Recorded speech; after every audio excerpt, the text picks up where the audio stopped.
Good afternoon, everyone. Hey, hey, How's it going, man? is that Rodney?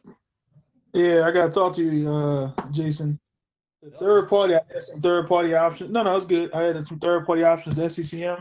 I think we still need to get a certificate for signing, though, before we can, technically use that. Well, Um, two things. They allow you to use self-signed certificates. okay. The way that Patch My PC and all these other programs work is through WSUS. So that's where the self-signed certificate comes in. Um, we already have that ability. It's just checking a checkbox within our WSUS setup. From that point, that certificate would then be pushed to all the clients, and the clients would trust Connie Yeah. 57 um, as the publisher for that patch. So it's just um, re securing that patch to be deployed. You're basically saying I trust this, and you're stamping it, so it has double certificates. Okay. And I mean to be off the meeting, but I just wanted to actually, I can ask off. I know Dan about to start recording, so I actually another question offline. Oh, okay, sure, Thanks, man. no problem. Yeah. DD, Hey, how's it going, man? what's going on, man? All right, so let's go to the Win10-SCCM folder. Now, I've already created a policy in here for this, and I put a couple settings in there, and the reason why I did that is because um, the settings are we'd have to look them up, and I wanted to validate that they're there, they're working, and yada yada yada. So inside Win10 SCCM should be a subfolder. So on the left hand side, expand that. Go to builds or computers, either one. There we go. All right, so we're looking for. Can you sort those by link order and put the lower numbers at the bottom? Oh, I'm sorry, at the top. At the top. Sorry. Okay, so this makes more sense to me now. All right. So just so you all understand, I'll just give you a basic how the policies work. Um, First and foremost, you want to try not to have policy settings that are the same settings or different settings for a single setting in any more than two, maybe three policies. When you get to the point where you have one that's turning something on, something that's turning it off, then it's turning back on, then it's turning, you're adding all this processing for nothing. So that's kind of where you have to kind of segregate things and figure out what the differences are. Why are you enabling it here, but why are you also disabling it here? And then figure out what that difference is and just create two policies. If you find that there's a group policy setting that is in policies that needs to change on something that's dynamic, like there's an OU specific folder and the computers or the users in that container. Um, some people want it, some people don't. It's based off of an AD group, it's something like that. That's where you would, instead of breaking it up into multiple policies, you can take that setting, find out what the registry key is for it, and revert it to a preference. And then with a preference, you can play with it a little bit. And that way you only have it in one spot. It's still a GPO setting, but you're doing something like an if-then statement or an if-else. So the idea is not to have 15 policies all with one setting or multiple settings.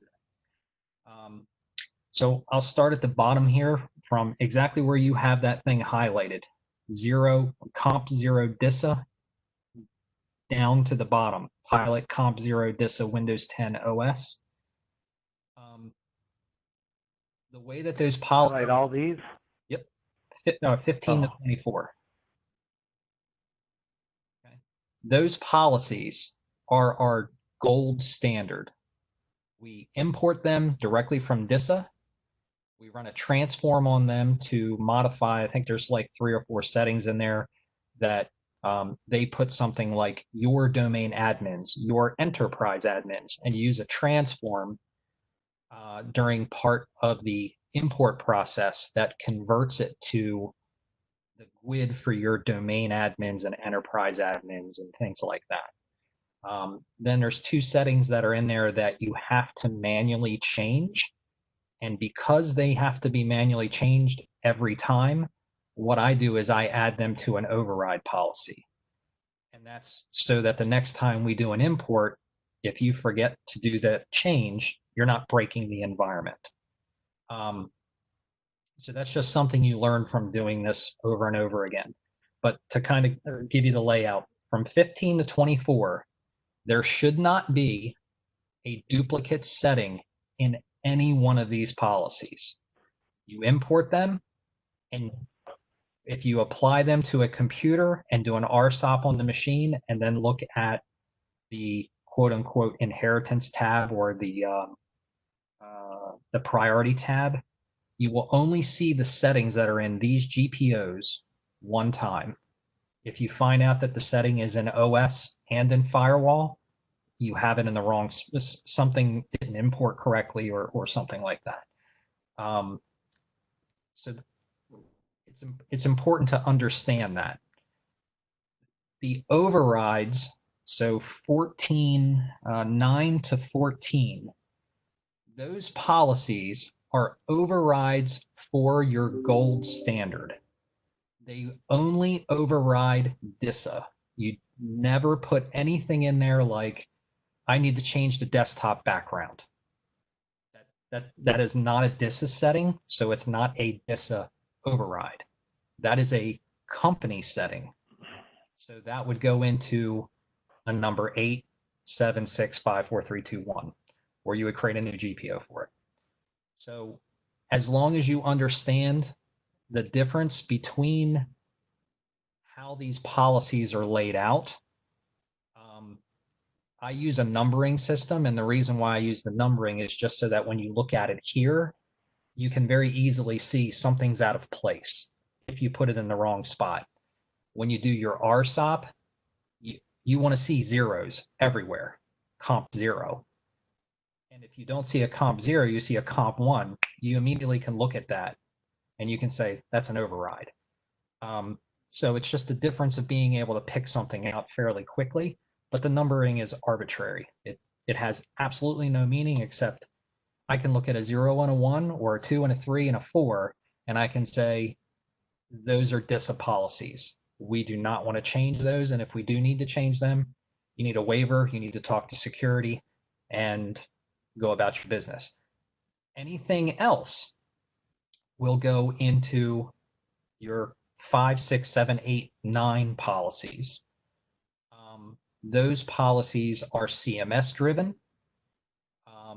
Those you do not need to go to security for. You just need to get approval from the corporation, and that's it. They are split up, and I split them up based off of specific criteria. I'll use the Microsoft policies as an example. They include not only their Windows 10, but their firewall, their Defender, their application configuration policies, all in the one policy. That's all well and good if it's a workstation or a laptop, but now you want to add that to a VDI, you have to dissect their group policies, and you have to create 2 separate policies, or you have to create another policy that will be used by your VDI. It's just more upkeep. So that's why these are segregated. DISA does that as well, because there are times where, just like our firewall policy, the firewall policy just turns the firewall on and configures the profiles to be enabled, enabled, enabled. That's it. They don't care about the firewall rules. On a workstation, your Windows 10 implementation will say, I need port 57 open. I need port 1005 open, incoming. But usually for a client, everything is outgoing. It's querying a server. It's querying a web page, yada, yada, yada. So if something needs to come in, DISA doesn't know all the operating systems and all the software and all the third-party add-ons and things like that. They leave that up to you to say what holes do you want to punch in your firewall. So that's why the firewall policy is a 5 policy, because it's just the rules. You don't define the firewall configuration. So if you double clicked on that policy that you have highlighted right now, if you were to open that up, you would only see firewall rules in there. That's because we are complying with DISA on number 23, and we are applying our corporate roles, which is this one. So if you look at settings,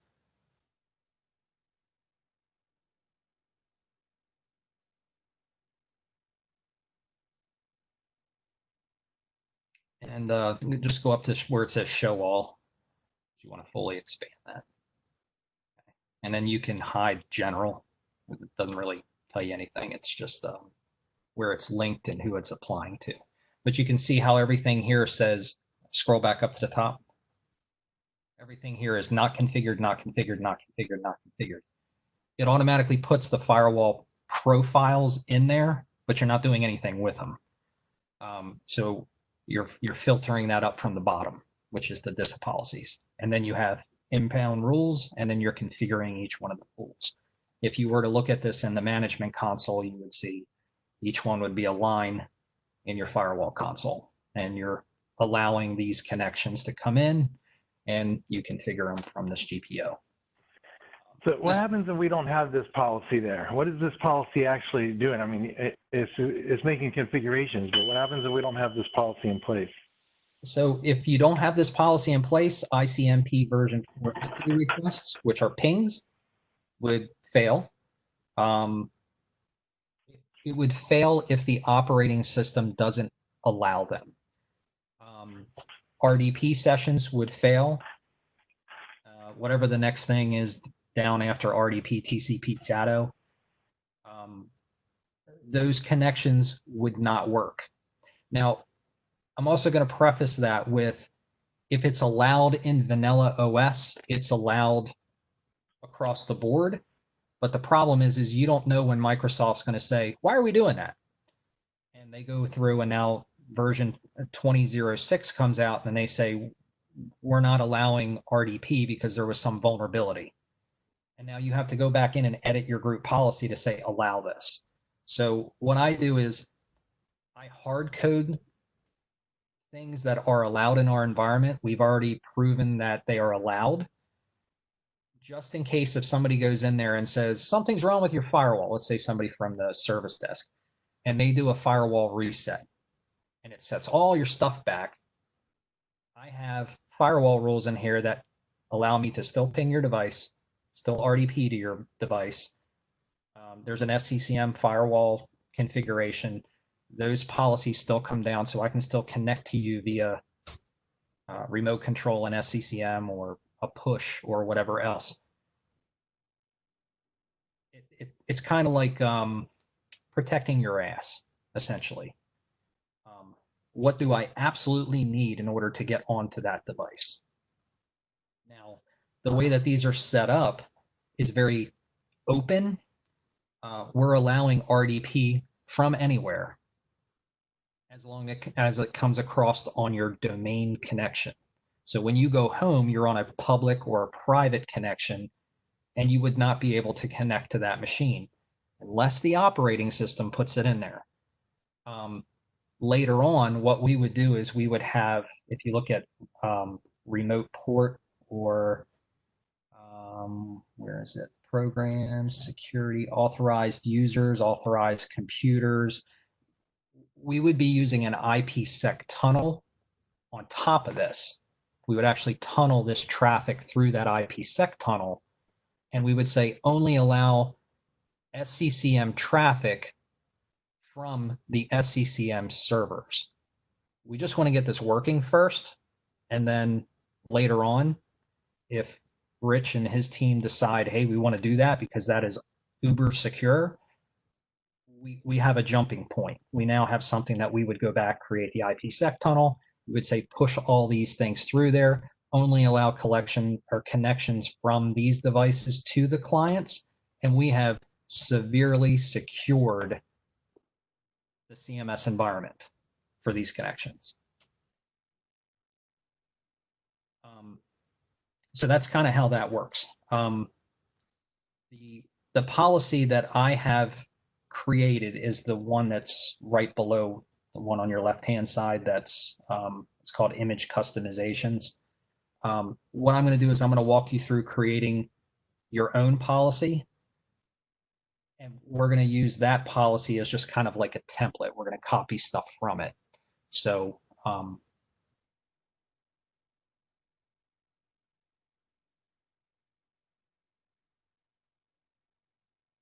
right. So first thing we're going to do, right click on the computer's OU.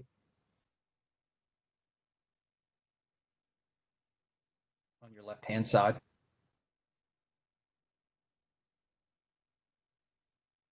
There you go. Create a new GPO and link it here. Okay. Now, because this is a test policy, I would call it test-comp-whatever you want it to be. So let me help you explain the numbering convention. Like I said, a 0 through a 4 are DISA-specific policies. A 0 is global, goes to everybody. A 1 is an override. We need something that overrides global. A 2 would be an agency override. This affects Baltimore, this affects Boston and Chicago, but not anywhere else. That would be a 2. A 3 would be something more granular. A 4 would be individual users or an individual computer, something extremely specific. Again, that's just how I break it up.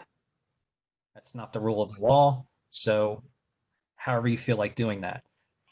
A 5 is where the cutoff is. These are CMS policies. A 6 is an override for the CMS policies, global.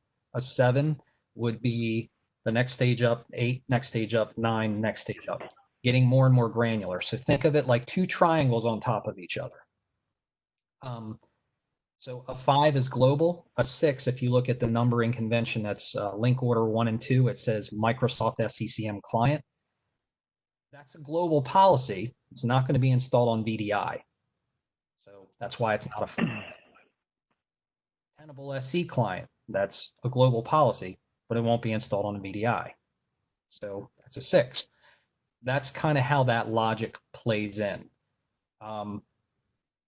When I do test policies, I usually do XX because I don't know where I'm going to put it yet. So you can do an XX and then dash vendor dash whatever the name of the settings are. So you can just give it whatever name you want. So these are Is this is the plan for this to be one policy that has all of the disable services reg keys settings? Yep. Okay, so it just in keeping with familiarity, this would be, we could call this disable services. Correct. And just to kind of follow through with the flow here, the XX would be a 5 because this is global, and the vendor would be CMS because it's a CMS setting. Does that make sense? Oh, vendor. Okay, vendor is a generic thing. Right. And what number did you suggest for this? 5? Yes, it would. Well, would these settings go on a VDI? Would they go across the board, every single workstation? No ifs, ands, or buts. I don't know about a VDI, but workstation, Jeff. Okay. So you can make it a 5 or a 6. I don't think they're using it on. They're not using it on VDI. I mean, they don't use that package on VDI. I don't think. Right. They have their own process, and I've talked to Bill Higdon and who's the other guy? Nick and George. I I said, hey, how do you guys feel about using our imaging process to make your Citrix images? And they're all for it. It would be a perfect way of marrying the two up to make sure that they are 100% identical. And then essentially what would happen is Bill and Nick would have, their team would have their own group policy. They only really need one or two that would also be in here, but it would be in a sub OU, just like Zen Desktop is now. All of their computer objects would be in there. Their two policies would override any DISA settings that are causing problems, would also override any CMS policies that are causing problems. And then they would have, out of one of those two policies, the additions or subtractions that they need in order to make their Citrix environment work correctly. And then they're done. Anytime we do an update, they can go out there, they can spin up their gold disk. They then lock that gold disk down, and everybody's machine from that point on is the same, exactly like they are when we build workstations and laptops and everything else. So that's kind of the end goal. Not really worried about VDI right now. So, all right. So that's you have CMN in there. So call that CMS.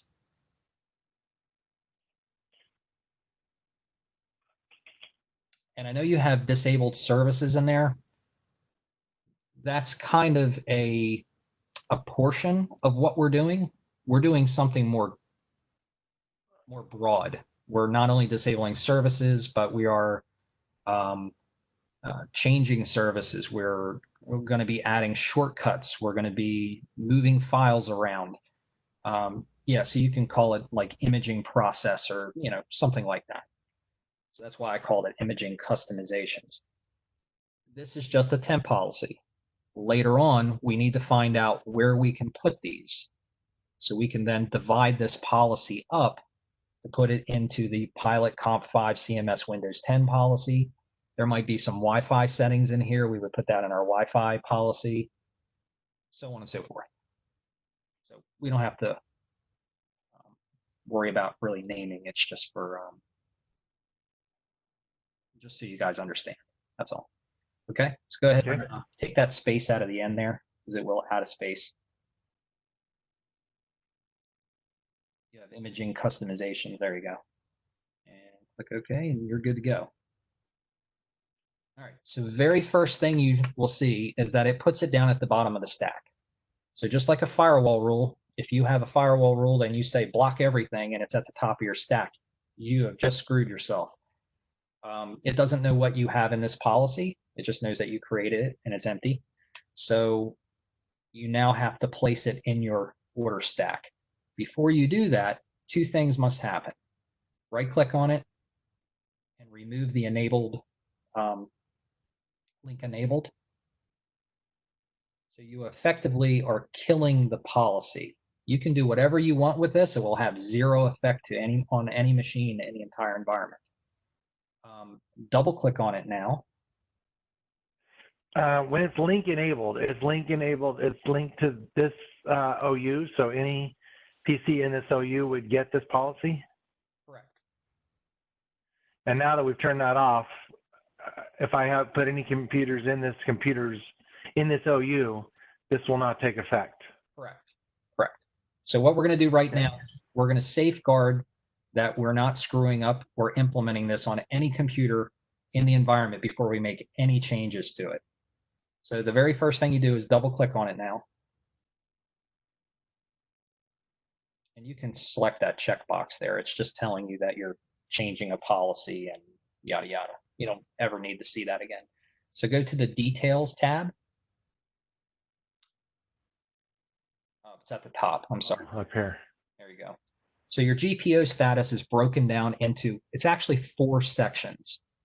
You have policy, preference, computer, policy, preference, user. If you do not have anything in this policy for users, disable that policy. You cut your processing in half. So GPO status enabled, click that pull down and say user configuration settings are disabled. Now, the reason why you do that is because there are no users in this OU. This policy will have zero effect in this GPO if you do put them in there, because there's no users to apply them to. You're only applying them to computer objects. The difference is if you have loopback enabled.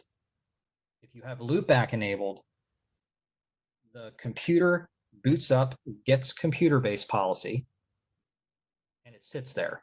The user logs in. Now you get user-based policy, which is up in the user's OU. And then it says, I have loopback enabled, and it reprocesses everything all over again. And then it would pick up these settings. Do not use loopback unless you're in a VDI environment. That's all I'm going to say. We use it like it's a crutch. It increases processing on the workstations and during the login process. You shouldn't need it. We should have it disabled across the board for our environment, for physical workstations and laptops and stuff. VDI requires it because of the way that VDI works. So again, they would enable loopback in their group policies on their child OU. So it wouldn't affect anything in our computer's OU. It would only affect Zen Desktop. Okay. The last thing that I'll tell you to do in order to safeguard yourself is to go to Delegation tab. And I'm going to show you two different ways of doing this.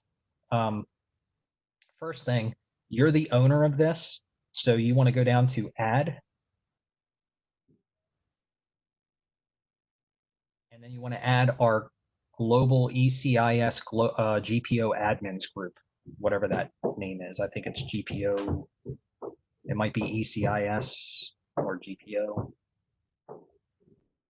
Yeah, just click check name and see if whatever pops up. There you go, the bottom one.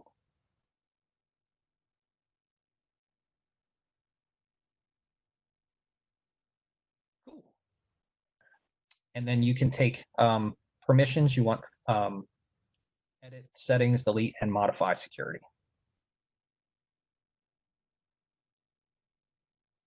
Okay. And then select your name and remove it. Okay. All right, so now I'm going to show you two different ways of doing this. So the first way is clicking the advanced button.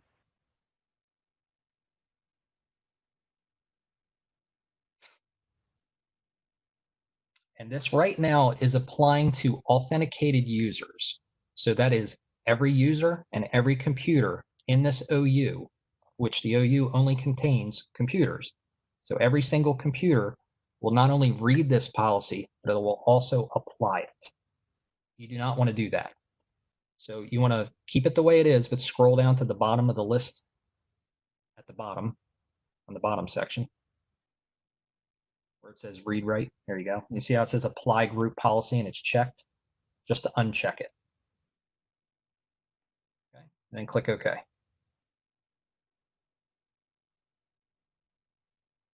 Now, what you essentially are doing is everybody can read it, but they're not going to do anything with it. That's the way that you want the group policy to be set up. Okay. When you're building the policy. Even if the policy doesn't apply to a workstation, yeah, go back. Put that back for a minute. Okay, that's good, because I wanted to show you what it does. Okay, so I didn't change the allowed permission. I wanted to see if this changed. So that checkbox did not show up or change that setting. Don't change anything in here.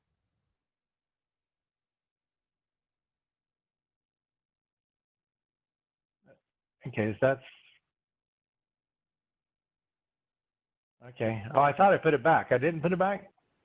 I don't know. It was by default that it had apply group policy. That's what I wanted to put back, see if that changes this column up here. Okay. It doesn't. It's saying who can read it, who can edit it, and who can modify it. Okay, that So doesn't that's tell us where it's applied.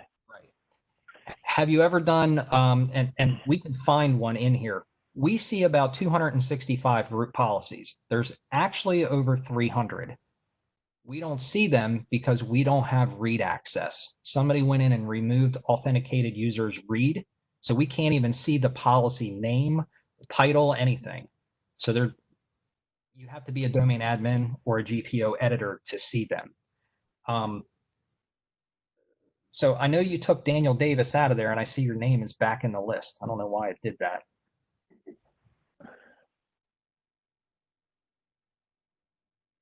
And I'm thinking what it is because the creator owner flag might be on there or something, but okay. So yeah, let's click on your advanced button.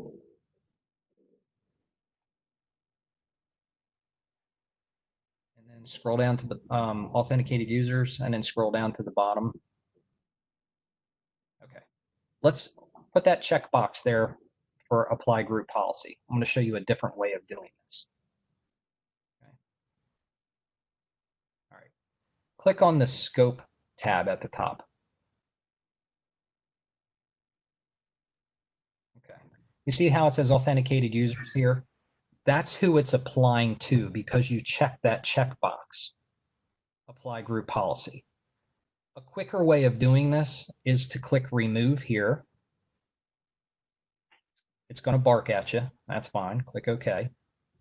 That's OK. Now go back to delegation. Now, essentially what you have done is you said nobody can read this except for GPO admins, domain admins, yada, yada, yada. If you applied this to a single computer, they would be able to see this. But everybody else is going to get a red X, and it's going to have a GUID because they can't read the policy. They can't translate it. You essentially have broken the group policy, kind of. You're breaking it in the console. The quicker way of instead of clicking the advanced button and checking and unchecking the apply GPO is to now click on where it says add at the bottom of the screen. Type in auth and hit enter. And then authenticated users. Okay, click OK. Click OK again. Just keep it the way it is. Okay. Now go back to the scope tab. Still not there, but you now have read access to it. That's the same thing as you going in and unchecking the apply GPO checkbox. Okay, all right. So just two different ways of doing it.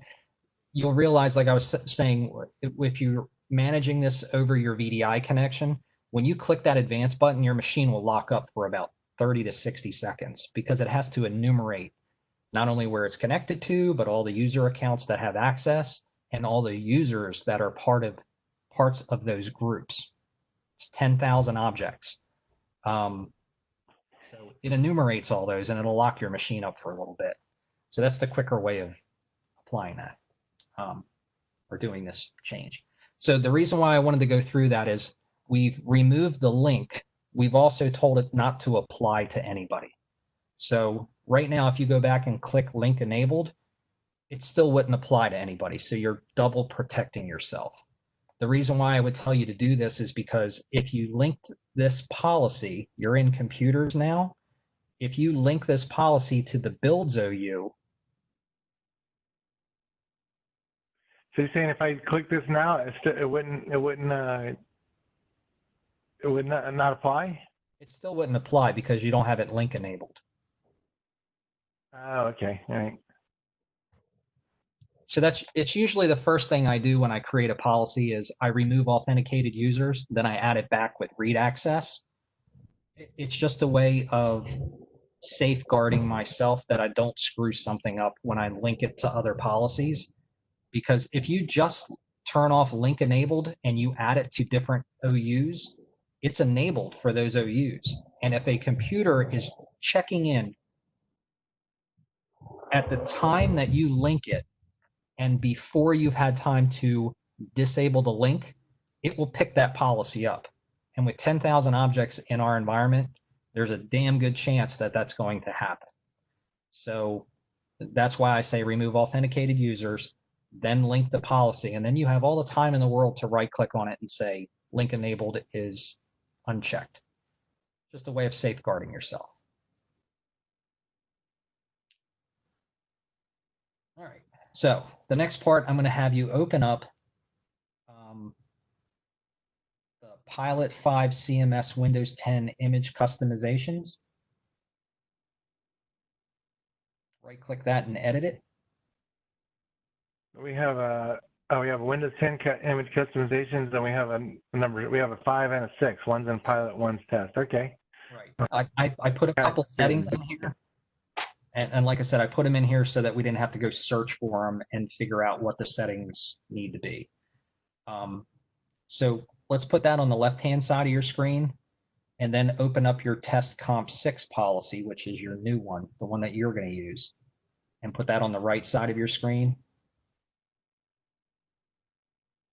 And if you can make those 50-50 on your screen, it'll make things a lot easier. Grab the title, grab the box that you're on right now, and just drag it to the left until you see it expand. Keep going. There you go. Let go of it. And now select the other GPO. There we go. So 5 is on the left. That's going to be your template. 6 is the one that you're working with. Okay. So in our I'm locked out. In that email that you sent me yesterday, there were some settings that were in there that we wanted to go through. If you still have that email, or if you want to bring up that batch file that's doing all the customizations. Yeah, let me find it. Hold on a second.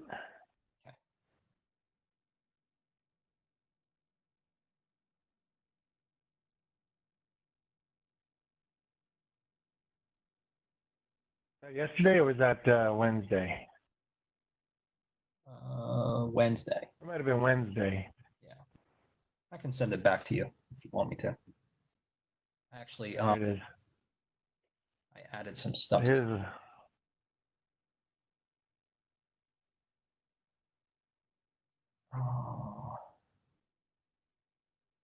So we wanted to make these changes in this file.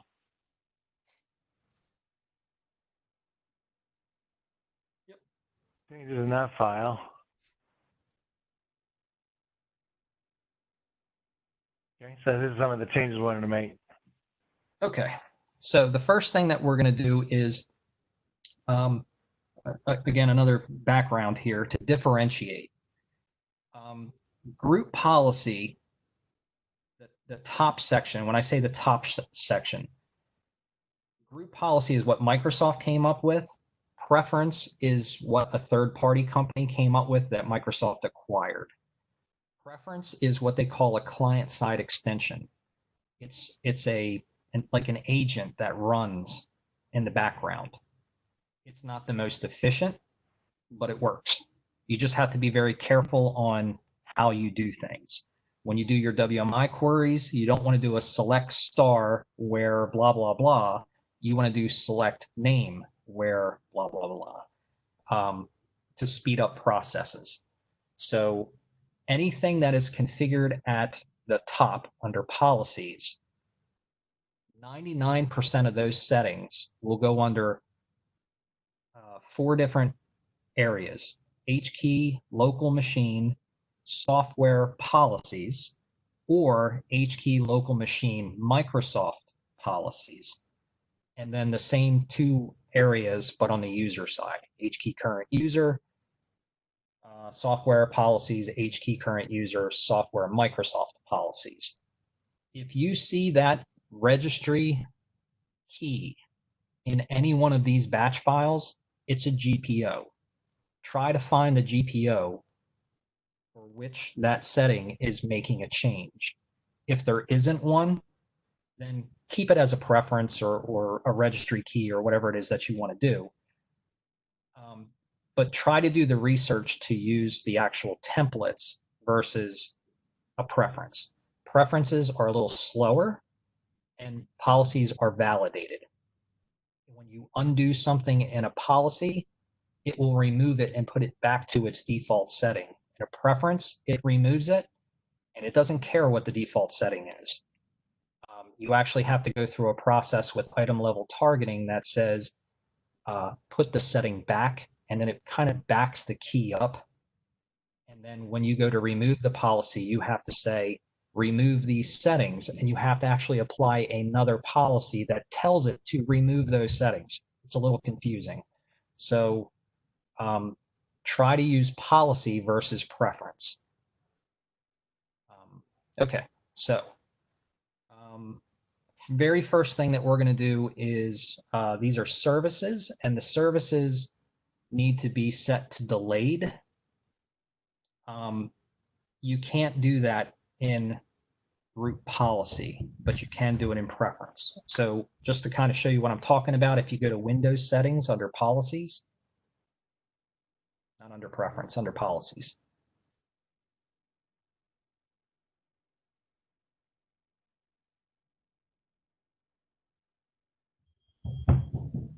No. Okay, go to security settings. If you're going to do something simple like enabling or disabling a service, and you don't have to do it on both sides, I'm just going to show you what the difference is. Click on System Services. Up a little bit. There you go. Here's all the services that are on the machine. And if you double click on them, you can set it to automatic, enabled, or disabled. You cannot set it to delayed. Yeah, automatic, manual, and disabled. Okay. It's very low level. If you're going to disable a service, this is where you want to do it. No need to use preference. Just disable it. The difference is if it's a Microsoft service, do it here. If it's not a Microsoft service and it's something that is installed by a third-party app, if it's a third-party app, again, we're going to go back to this mindset. If it's a global service, then you want to do it in you can do it in here because you know you're going to affect every machine. But if it's going to be applied to your global environment, but only some of those machines have it, then you want to do it in preference because you're going to tell preference, if it doesn't exist, don't do anything. So you have to do a try catch. Otherwise, your log files will continue to fill up with a bunch of service does not exist. GPO cannot process, blah, blah, blah. So you're keeping your logs clean. If it doesn't have to process, it doesn't do anything. So if you're going to do something like disabling print spooler, you would do it here. If you're going to do something like the Adobe Acrobat Distiller Updater service, you wouldn't do it here. You would do it in preference. So I just kind of wanted to throw that out there. So let's go under Preferences, Windows Settings. Then, oh, I'm sorry, it's under Control Panel Settings. And then go ahead and do the same thing on your right-hand side because we're going to actually copy these around. There you go. And then click on Services. So I put these two in here. We're going to walk through the process, so you don't have to mess with these. And then I'm going to show you how to do it so that you can do it and you understand it. And then from that point, we'll go through the item level targeting to verify that the service exists. And that requires a WMI key that we're just going to pull from these, one of these two, or you can copy them between group policies. That's one of the benefits of preference. You can right click and copy Adobe ARM service and you can paste it in the other GPO and it'll copy it over there. So on the right-hand side of the screen, we want to disable Adobe ARM service. So let's right-click. This side over here? Yep. Say new service. And your service name, you can click the 3 dots.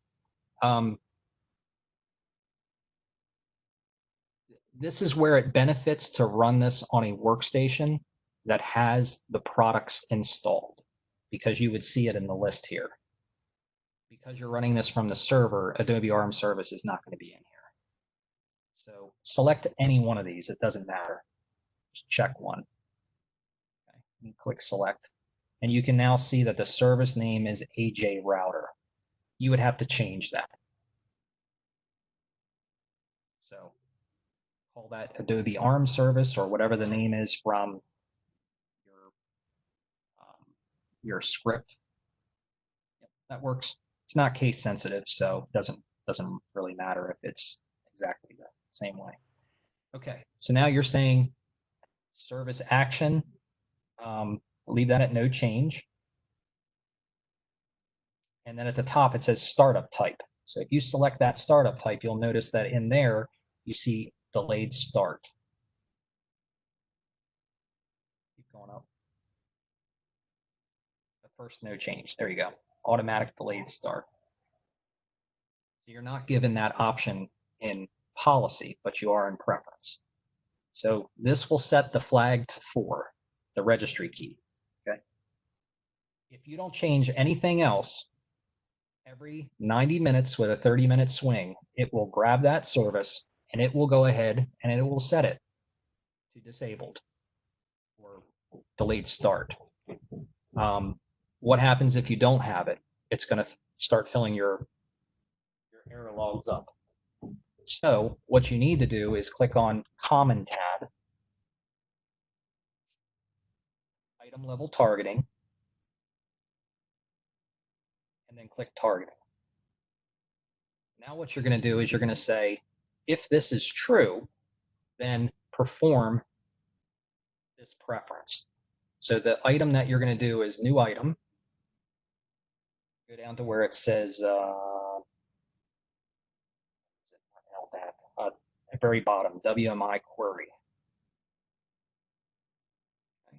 And then your query, if you want to look at the one that's on the left-hand side of your screen, the one that I created, I'll tell you what the query is. It's like select name.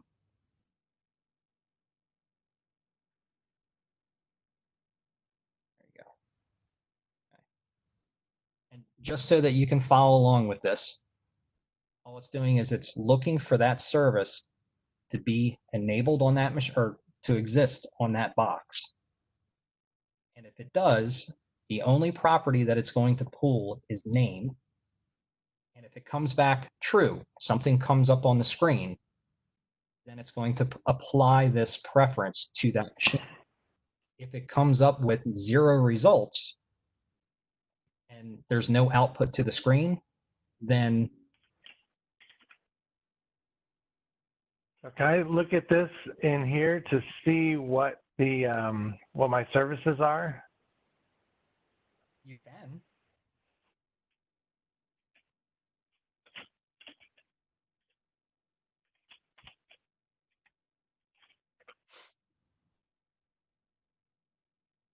And Adobe ARM would probably be on mine. Right. Yeah, you see it's in there. Adobe ARM service. Okay. So click close and type in that exact WMI query that you have in there. You paste it in there or whatever you're going to do. Click apply. See how it only returned that one service? You didn't get a list of them? Right. Right. So yep. That's what would happen on the remote workstation.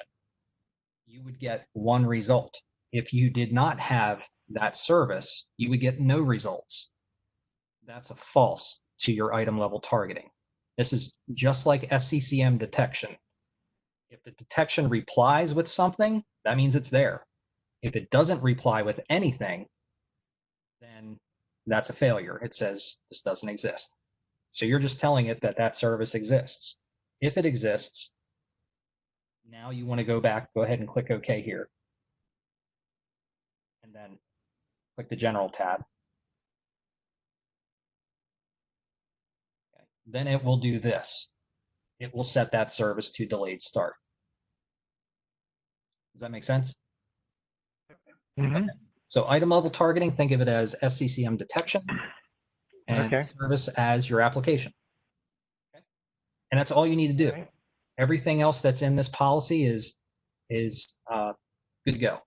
So if you really want to see what it looks like in the background, you can export this policy to a folder on your machine, and don't close it down because you have to bring it back up again. But we can drill down, and it'll tell you exactly what it's doing.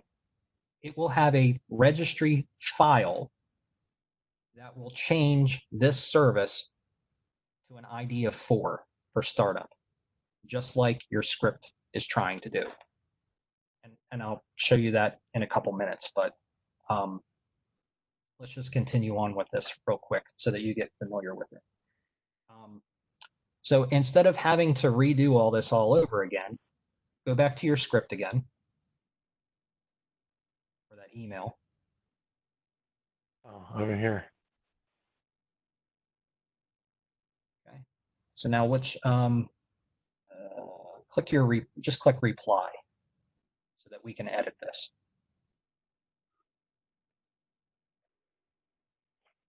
Okay. Anything that says rem or set, you can remove it. Let's just kind of clean this up a little bit. Everything down to location services can be deleted. He's doing a reg query to export the old item, and then he's changing it and then doing a reg query to say that it's changed and the settings are there.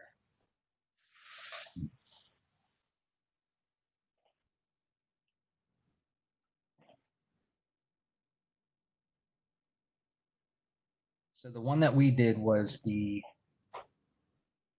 Adobe AAM updater. No, the ARM service, I'm sorry. Go down. It says disabled Adobe Acrobat update service. Right below where there you go. Nope, up a little bit.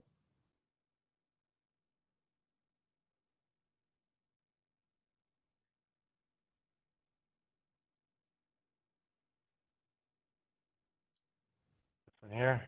Nope. The one below it. Oh, there we go. Okay. Don't delete it. Just put a tab in there so that you know it's different at the beginning of the line or something. Okay. Okay. So now the next one you want to do is this TRC target. It's the same exact location. It's just a different service name. So copy TRC target. The D word is 4, so it's going to have the same result. Minimize this and bring up your GPO that was on the right side of your screen. Go. Can I copy this and paste it? Right click, copy it, right, and then right click again and paste it. There you go. Edit that. And all you have to do is change the service name here. You back to that one.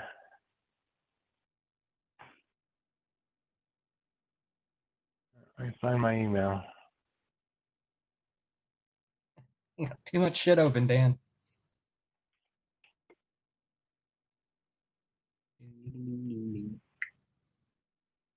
All right.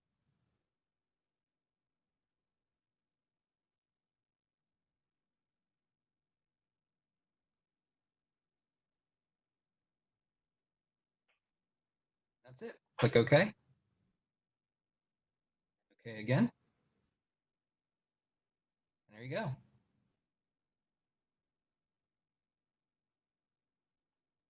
Now, if you want to, you can go back in there and you can change the name of that to Big Fix, whatever it is, just so that people know what the heck it is. They don't have to do research. You can change it here.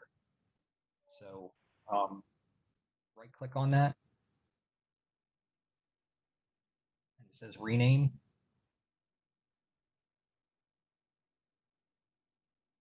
And just call it Big The Fix. Big Fix service?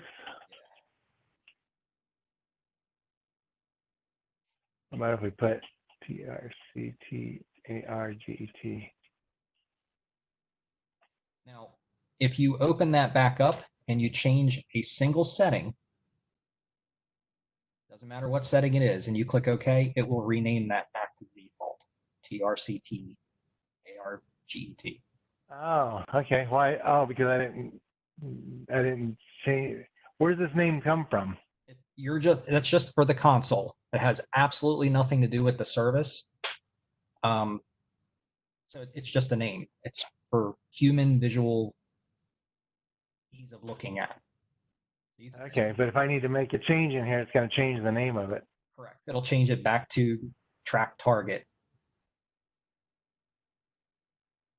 No, it didn't do it. Try changing something else.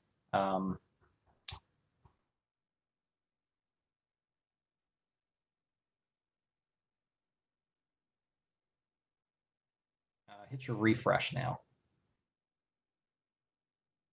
Maybe that's what it is. It's in the middle. It looks like a little arrow. There you go. Did it change it? It doesn't seem like it. Huh. Yeah, it normally changes that back. That's cool. Doesn't matter. I normally don't change them because of that. But make sure you set that back to 30 because you changed. Automatic delayed start, new change. Okay, cool. So that's what you would do for each one of those services. If there's one in there that says that you want it to be automatic or whatever the case may be, then you would have to copy one of these services and paste it, and then you would also have to update whatever the service startup would be. So I wanted to show you the background to this. What you're looking at is just a front end overlay. That's the templates, the ADMXs and the ADMLs. You can create a GPO that's, with Notepad, honestly, and it would deploy out to all workstations. So keep these two up, but let's go back to your admin console.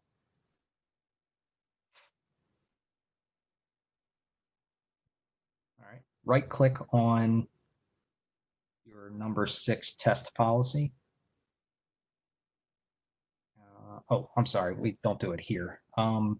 Scroll down to the bottom and click on group policy objects. You can only do backups from group policy objects.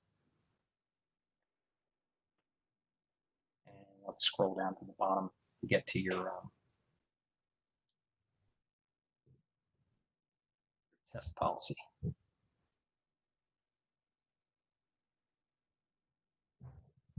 It's going to be all the way down at the bottom for the most part.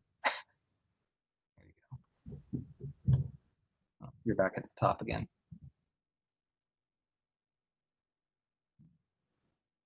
There it is. Test Comp 6 CMS imaging customizations. Yep. Right click that and say backup.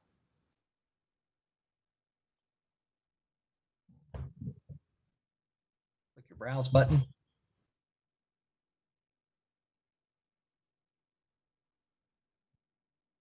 And you can save it to your desktop, or you can put it in a folder. Doesn't really matter. At the very top, just click desktop.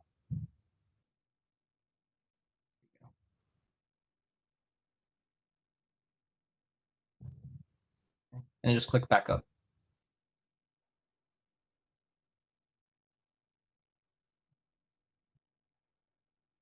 All right, click OK. And then open up File Explorer. So the reason why I'm showing you how to do this is because if you need to do a lot of changes, you can do it through create a blank policy, make the change one time, back it up, and then you can go back in here and you can edit a reg file and change the GUIDs, then re-import it. So double click on that that GUID. domain sysvol, GPO, and then Microsoft. Now, if you look, you're in GPO machine Microsoft. That's HKey local machine. And if you had user settings in here, you would have seen GPO user Microsoft. So just showing you the difference here. All right, so go into SecEdit. Open that file. Just open it in a notepad. Okay, nothing in there. Cool. Cancel out of that. We missed it somewhere. In the wrong folder? Click on there should be a folder with a registry file in it. Reg poll file. Preferences, I'm sorry. That's where it is.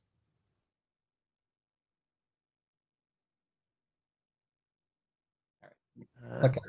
There you go. Domain sysvol. GPO. Oh, preferences, okay. So right click on that, open with Notepad.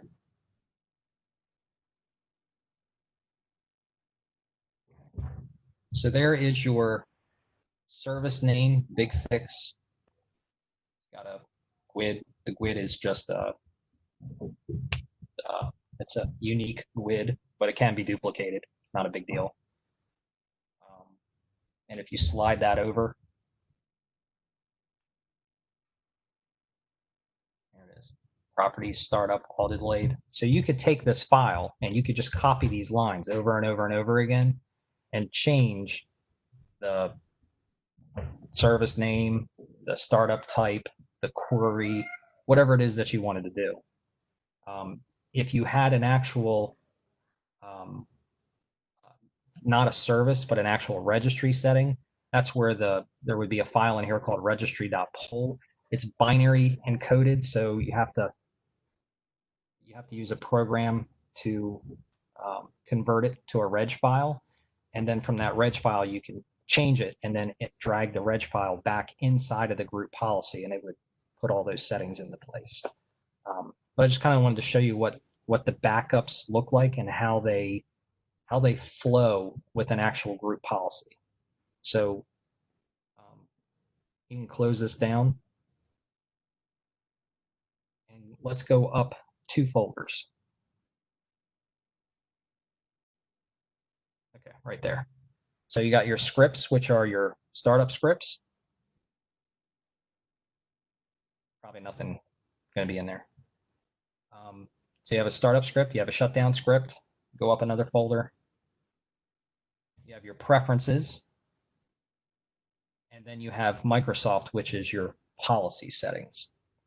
So SecEdit, this GPT template file is for settings that are like who can log into the machine, administrators, remote desktop users, deny access to whatever. Those settings would be in here. They're not actually registry keys. This gets copied to your C Windows Security SecEdit template file or DB file, something like that. It imports it into that, and that's what locks your machine down.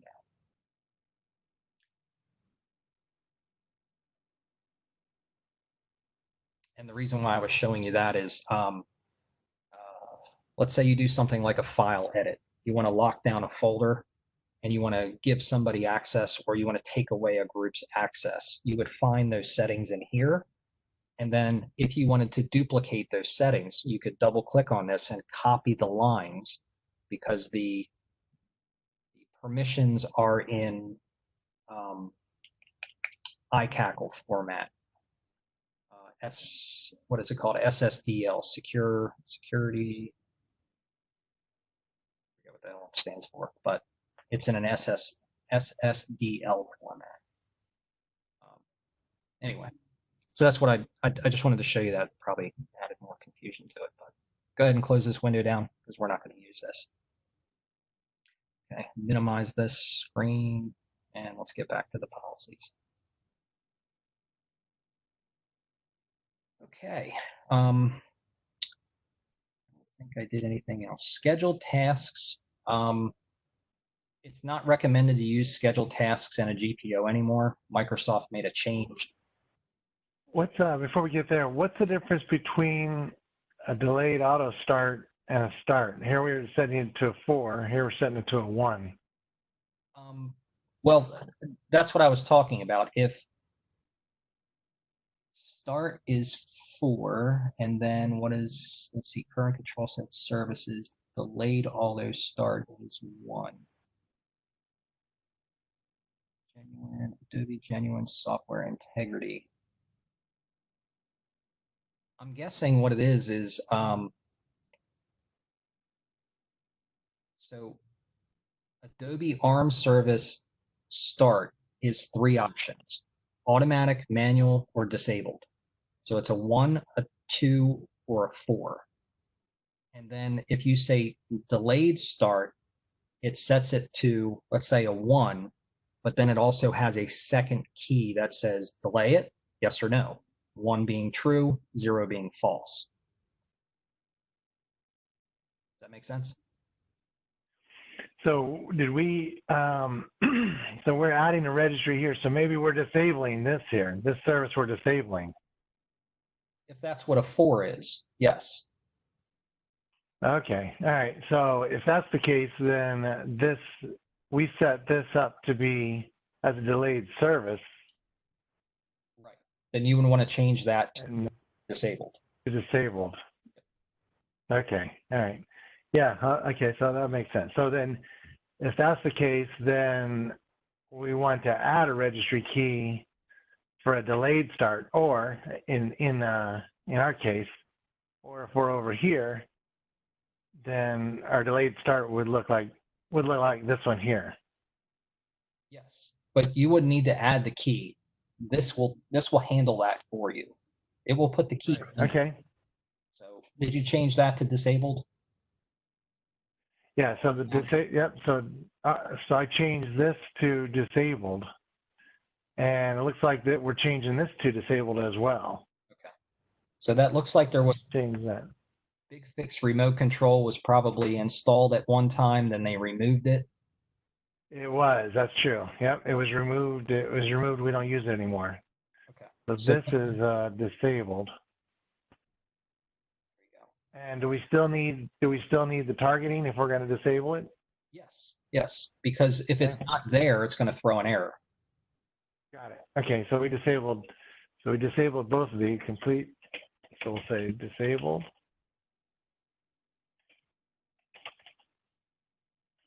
Okay. All right. So I'll put a little bit more on there. Okay. Good. And then so then we're going to change to delayed start, and then remove connection. So now we're actually deleting a key. Yep. And we can do that too. So let's do the genuine integrity, software integrity. Let's finish that up. So go back to your right window. This one's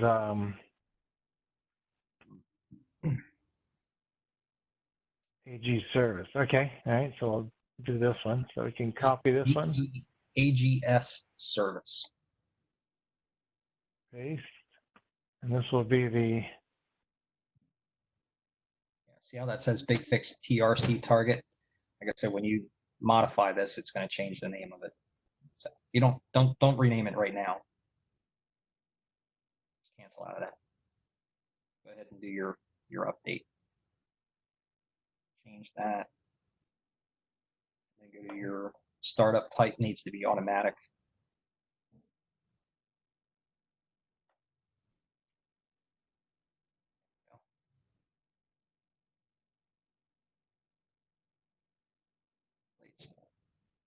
This one we are, let's see, delayed auto start. Okay, so this one we're doing delayed auto start. Okay.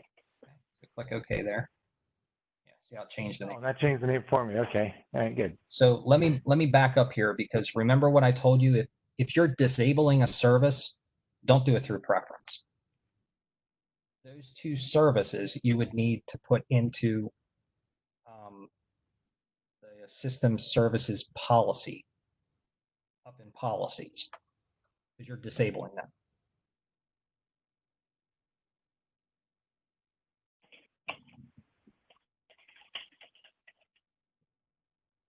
Okay, so this is I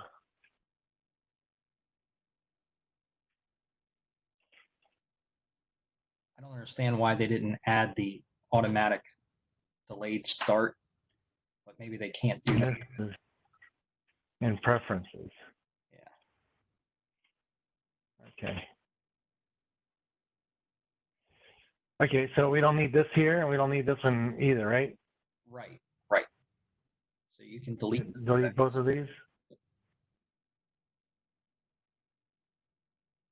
Like I said, I created this thing yesterday, like in 2 minutes, and it was just as a template so that we had something to kind of bounce off of.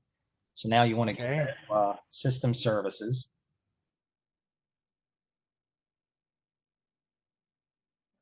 System services. And this would be a great example of how to manipulate stuff. We should have done the backup after we did it this way. But we'll show you how to do this. So you're not going to see the service in here because it's not installed on this machine. Okay. So just pick any one of them. So do this one. Okay. As client properties. Define it. Set it to disabled. We'll click OK. Cool. All right. Let's close that window down. So this one like that? Yep.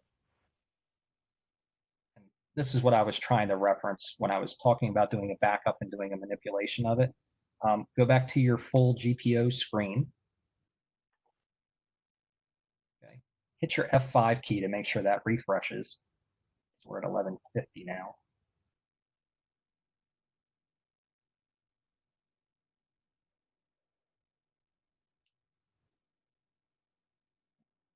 And then right click and back that up again. Same place? Yep, do the same place. Now the only difference is, like, you don't know if you remember what the GUID was called prior, then you would be able to rule that one out. I think just look at the timestamps. That 27. Yeah.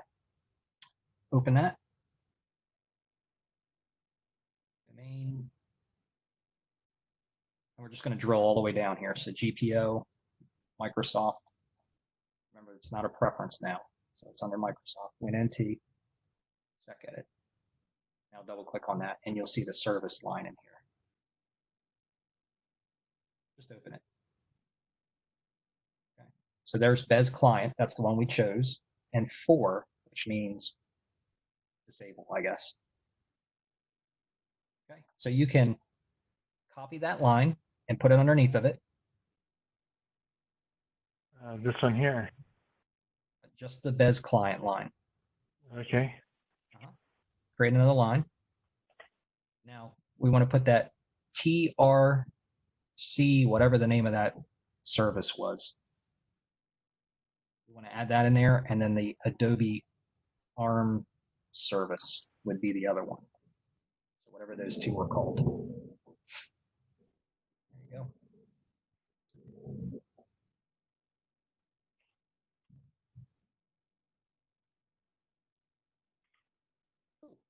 All right, go ahead and save that.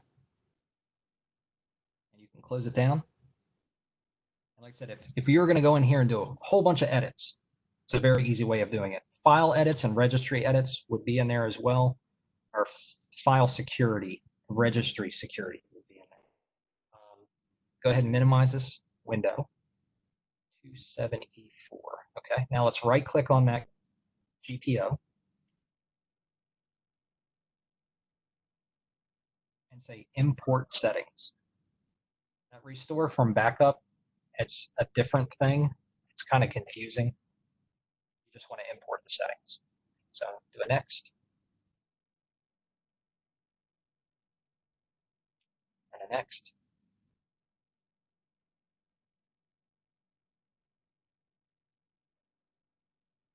Do the 1151, bottom one. And next, next, next.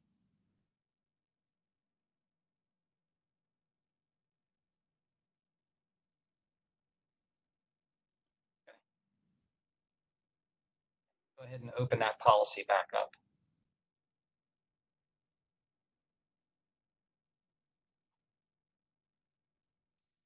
Computer config. Policies, I'm sorry, Windows settings. Security settings. Now go to system services.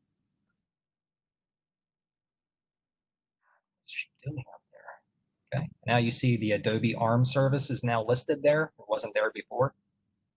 And scroll down to TR or whatever it was called. There it is. Now it's not going to tell you what it is, what its actual full name is, because it's not on the machine, and you didn't specify it in the INF file. But if you apply this to a computer that has TRC target service installed, it will translate that to the full display name. It won't say TRC target. It would say Big Fix Remote Control Service or whatever it is. So did you understand that marrying, how that worked?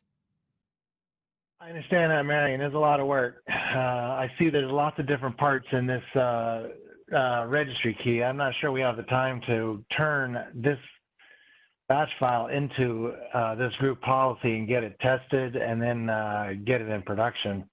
Okay. Well, however, in our time frame allotted, we're spending a lot of time in looking at how this all kind of evolves and works.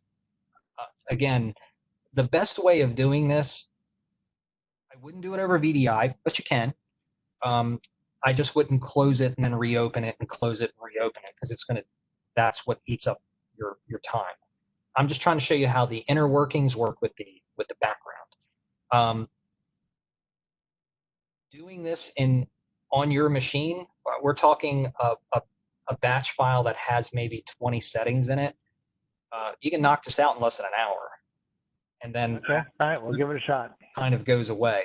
The reason why you had to go through this extra hoop is because those services are not installed on this server. So you have to inject those. But if you did this from your machine and that service existed, which on your machine, you would have to do the backup way of doing this too, because that service is probably not on your workstation. Then you have to kind of look at it and say, do we even need that anymore? In a Windows 10 environment, we're not putting the Big Fix service on anybody's computer, but do we want to keep it in there as a just in case? Well, Big Fix is installed. It is installed. Okay. So yeah, we still have that. We still have that there as well. The goal is to get rid of it, but we haven't got it there yet. Okay. And again, this would be one of those things where if it's in Windows 8, but it's not in 10, or it's in Windows 10 from 1506 up to present, but the next revision they're not going to have it in there, then I would put this as a preference, and I would say, if it exists, disable it. If it doesn't exist, you don't have anything to do. Just skip it. So we didn't. What happens when this policy comes across a machine that does not have this service on it? This will throw it. Fill up the log file? It doesn't fill it up. It just says that it couldn't. GPO could not complete successfully because service does not exist. And then you would get two security rules that would also fail because it's trying to do something that it can't do.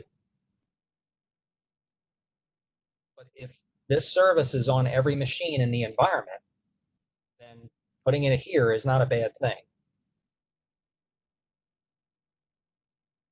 Yeah, okay. All right. Does it make sense? I mean, you have to think about it. Which way would you rather do it? If I knew that this was on 100% of all the machines and this policy was going to be applied to all those machines, then I would just go ahead and stick it in here. It's the quick, easy way of doing it. You're just disabling a service. Do I care about a couple error messages if there's 5 machines that don't have it? Not really. It's not like it's going to fill the event logs up. You're doing the same thing via a script. You're putting in there that this service is disabled. The only thing is you don't have something that's in there that's repeatedly doing that. So let's say 2 months from now, somebody has a wild hair up their ass and they deploy whatever this is to these machines. You don't have something that's in there saying, whoa, whoa, whoa, whoa, disable that. But when we uninstall BigFix, we're going to have to come back in. Remember to come back in here and turn this one off, or any others that are BigFix related. Correct. And again, what you're creating right now is a template. You would test with this template, and then once you got it the way that you needed to get it, you would divvy out these settings in other policies, production policies, after it's been tested and vetted and approved and all that. You say, well, you could re-break it. Yes, theoretically, you could re-break it. But what I would do in a circumstance like this is BigFix would have its own policy. If it's only 2 settings, I wouldn't worry about 2 settings in its own policy. If it's 20 settings, then I would say, yeah, go ahead and throw that in its own policy. We know that this is going to be fizzled out and going away, then stick it in a policy because it's only temporary.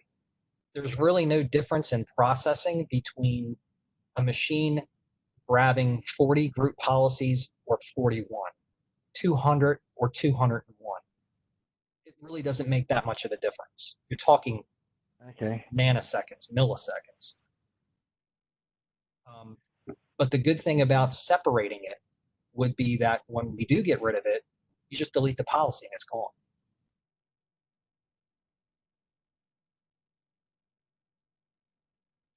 Okay, well, I'll leave this in the Jira card. I don't think it's going to get done anytime soon. I'm not going to be able to work on it. So well, I'll leave that as a roadblock, as something that we'll need to address before we can turn that on live. And if we can get it into the policy, that's great. If not, then we have a backup. We have a backup script that will help as well. I'm going to go ahead and do this just to get that one script in a group policy. And okay. We can test it, and if it needs to be deployed out in production, we can do that, or however we want to handle it from that point. But I'll go ahead and do that, and I think we'll be good to go. But I see the flexibility of it. I mean, that's pretty cool that we have the options to do all of this. So but I can also understand why we all said, yeah, it needs to be converted to a group policy, but I understand why it has not. I don't know anybody that has the knowledge or the skill to have done this other than you. So I understand why it was not done up to date. Yeah, I get it. I don't want anybody to like kind of throw it off and say, that's a lot of work. You got to look at it from a perspective of not only on the security side of the house, but also, again, to true up your environment. If this product was installed on somebody's computer, but never cleaned up, and you have a script that goes in there that says disable it, that happens one time and that's it. Never happens again. If you do it in a group policy is like, hold on, somebody changed this to enabled and set it back to automatic. I'm going to revert it back to disabled. So if somebody has compromised that system or changed it to the point where it's not following along with what we consider our default settings, this will revert those settings back. Now, the next part of that would be something like the security team would do some kind of a scan they would pick up all these group policy settings and they would say, these registry keys should be this. Something is setting the service back to enabled. And then now you have a workflow. Something should be disabled. Something isn't re-enabling it. Now you have an auditing tool that's going in there and saying, why is that being re-enabled? And they track it down to somebody doing something that they shouldn't be doing, essentially.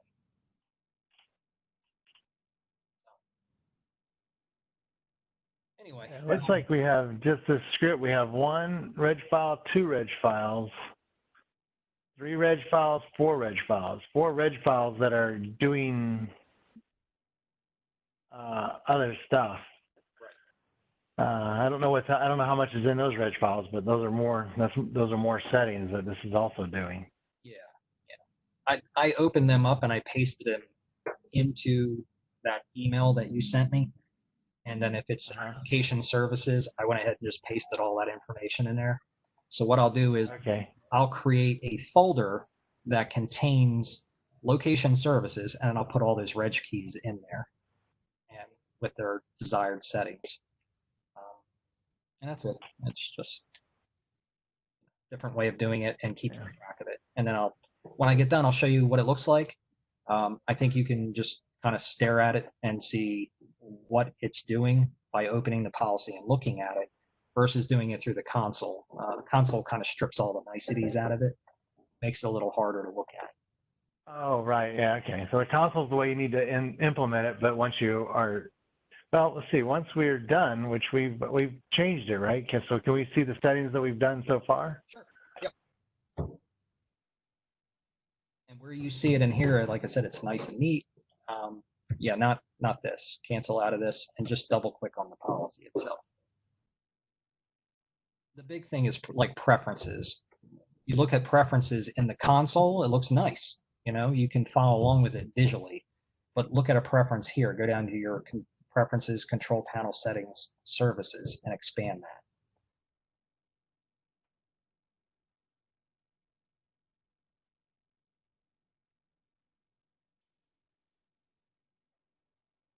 So there is your first tab, the first screen that you were looking at, where all you changed was automatic delayed start and you put the service name in, and common will show you what the item level targeting is. And it's broken out just like that too. So it just looks nasty. You look at that and you go, eh.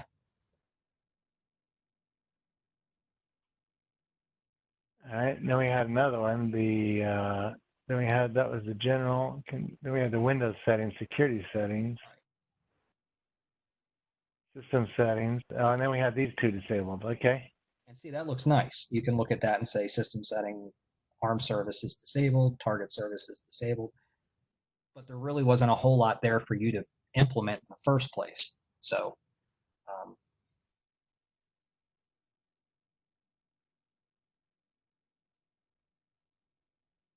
but that's it. That's pretty much it in a nutshell. And you can do like 90% of everything that you can do with a batch file within group policy and preference. Like I said, you do have to log into a machine without the preferences enabled, clock it, just get a general consensus of, how it works, and then apply the policy and clock it again. And there are some settings that are in here where, I want to find out what is the user a member of local admins, and you'll do a WMI query, and it'll boost that WMI query from 2 seconds if you use a like to 5 minutes if you use an equals. Oh, right. Okay. Why that happens, nobody knows, but it's just the way that WMI processes user accounts. Or if you have something there that says, does the application exist? Query win32 _products. Well, that enumerates all of your MSI GUIDs and all of your registry keys and compiles it. You don't need all that. Look for the registry key.